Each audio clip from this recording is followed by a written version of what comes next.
हम लोग अच्छी चिकित्सा सेवाएं देने के लिए शासन और पूर्णतया जनपद हाथरस का हेल्थ एडमिनिस्ट्रेशन प्रतिबद्ध है और उसी क्रम में आज एक औचक निरीक्षण जिला अस्पताल का किया गया था। लगातार निरीक्षण किए जाते हैं, कुछ निरीक्षण बताकर किए जाते हैं। आज एक औचक निरीक्षण किया गया था। तो बेसिकली जो सूचनाएं जन सुनवाई में प्राप्त हो रही थी कि काफ़ी भीड़ रहती है काउंटर्स पे और अस्पताल में थोड़ा साफ़ सफाई का अभाव है, तो उन चीज़ों को मैं देखना चाह रहा था। पूरे अस्पताल में लगभग 1-1.5 घंटे के आसपास जो चिकित्सा अधीक्षक हैं उनके साथ मैंने अस्पताल को देखा।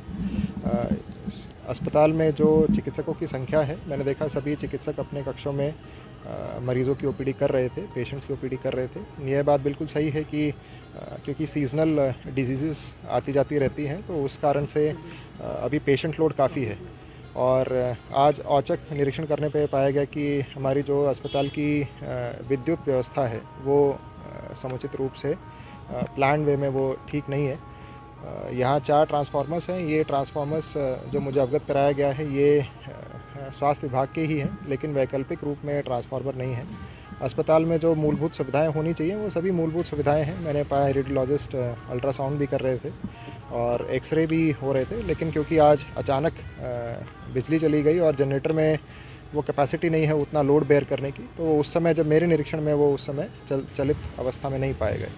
लेकिन मैंने पुराने जो इनकी पंजिकाएं हैं और रजिस्ट्रेशन है उनको चेक किया, तो उससे मुझे दिखाई दे रहा था कि जो हमारा मानक है 30 का, उससे लगभग दुगने अल्ट्रासाउंड और एक्सरेज लगभग डेली के 120 किए जा रहे हैं, जो कि एक बहुत बड़ी संख्या है। तो इससे पता लगता है कि हमारा जो जिला अस्पताल है वो काफ़ी पेशेंट्स को अपनी सेवाएं दे पा रहा है। इसके अतिरिक्त जो मूलभूत संरचनाएं हैं उनको मैं देखना चाह रहा था। जैसे आप मेरे पीछे, जब मैंने लास्ट टाइम इसका निरीक्षण किया था तो ये पीएम केयर्स में एक ऑक्सीजन प्लांट लगा था और अभी फ़िलहाल कोविड जैसी वैश्विक महामारी की जो इश्यूज़ थे अभी फ़िलहाल वो नहीं है। तो हमारे अस्पताल में ऑक्सीजन के सिलेंडर्स का इस्तेमाल किया जाता है। तो इसमें मैंने यही कहा था कि इसमें एक बूस्टर और मैनीफोल्ड लगा के क्यों ना हम जो ऑक्सीजन हम बाहर से लेते हैं वो अपने घर में ही, अगर हमारे पास प्लांट है तो उससे हम कंप्रेस करके उसको भर लें, और न केवल इस अस्पताल में, और यदि हमारे पास एक्स्ट्रा होती है तो सीएचसीज़ के ऊपर भी उसकी सप्लाई की जा सके। तो मुझे बताया गया है कि इसका बूस्टर आ गया है जिसको मैं देखने आया था और 10 दिन में इसको चलित अवस्था में कर लिया जाएगा।